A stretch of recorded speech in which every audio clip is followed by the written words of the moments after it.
বাংলাদেশের নারীদের ফুটবলের উন্নতির হাত যেন একের পর এক প্রসারিত হচ্ছে। গত কয়েক বছরে নারী ফুটবলারদের সংখ্যা উল্লেখযোগ্যভাবে বৃদ্ধি পেয়েছে এবং তারা আন্তর্জাতিক মঞ্চেও বেশ ভালো পারফর্ম করে যাচ্ছে।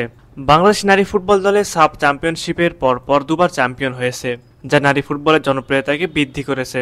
তবে বাংলাদেশের সবচেয়ে বড় সাফল্য হলো প্রথমবারের মতো এশিয়ান কাপ খেলা যোগ্যতা অর্জন করা। এশিয়ান কাপের কোয়ালিফাইং এই ম্যাচগুলোতে দারুণ পারফরমেন্স করেছেন ঋতুপর্ণা চাকমা, যার ফলস্বরূপ তিনি ডাক পেয়েছিলেন ভুটানের লিগে। তবে এবার তার চেয়েও বড় লিগে খেলার সুযোগ ঋতুর সামনে। সম্প্রতি অস্ট্রেলিয়ান লিগে খেলার প্রস্তাব পেয়েছেন বাংলাদেশি বংশোদ্ভূত নারী ফুটবল টিমের সেরা খেলোয়াড় ঋতুপর্ণা চাকমা, এমনটাই জানিয়েছেন বাহুপের সহসভাপতি। সবকিছু ঠিক থাকলে আগামী কয়েক মাসের মধ্যে অস্ট্রেলিয়া উড়াল দিবে বাংলাদেশের নারী ফুটবলের প্রাণ ভমরা ঋতু। আগামী বছরের অস্ট্রেলিয়ায় অনুষ্ঠিত হবে এশিয়ান কাপ। তার আগে ঋতুপর্ণার কাছে এমন সুযোগ সত্যি দারুণ। ঋতুপর্ণা চাকমাকে বলা হয় বাংলার মেসি। চলুন একটু পিছনে ফেরা যাক। ফিফা র্যাঙ্কিং এ বাংলাদেশের চেয়ে ৭৩ ধাপ এগিয়ে থাকা মায়ানমার, কিন্তু তারপরও দলটিকে হারিয়ে এশিয়ান কাপ নিশ্চিত করেছে বাংলাদেশের মেয়েরা। মূলত ঋতুপর্ণা চাকমার কাছে হেরে যায় মায়ানমার, তাতে প্রশংসায় ভাসেন ঋতু। এমনকি তাকে বাংলার মেসি নামে উপাধি দেওয়া হয়। মূলত বিষয়টি উঠে আসে বাংলাদেশের পুরুষ দলে তারকা ফুটবলার হামজা দেওয়ান চৌধুরী প্রসঙ্গে। তার সঙ্গে মেয়েদের দলে ঋতুপর্ণা চাকমাকে কিভাবে তুলনা করবেন জানতে চাইলে বাহুবের নারী উইংয়ের চেয়ারম্যান মাহফুজ আক্তার কিরণ বলেন,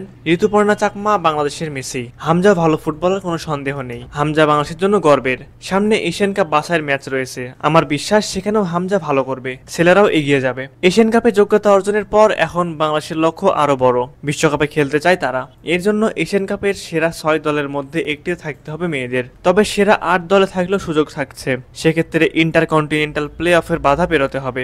আর এর জন্য চাই ভালো প্রস্তুতি, আর সেই প্রস্তুতি নিশ্চিত করতে খুব শিগগিরই বাহুবে প্রেসিডেন্ট তাবিথ আওয়ালের সঙ্গে আলোচনা করছেন কিরণ। সে যাই হোক, বাংলাদেশের ফুটবলের সাথে ঋতুপর্ণাও এগিয়ে যাক বহুদূর। সামনে ঋতুর সামনে সুযোগ অস্ট্রেলিয়ায় খেলার, তার এই সুযোগ কাজে লাগানো উচিত। এই জায়গায় বাহুবের সহায়তাটা খুব বেশি প্রয়োজন ঋতুর জন্য।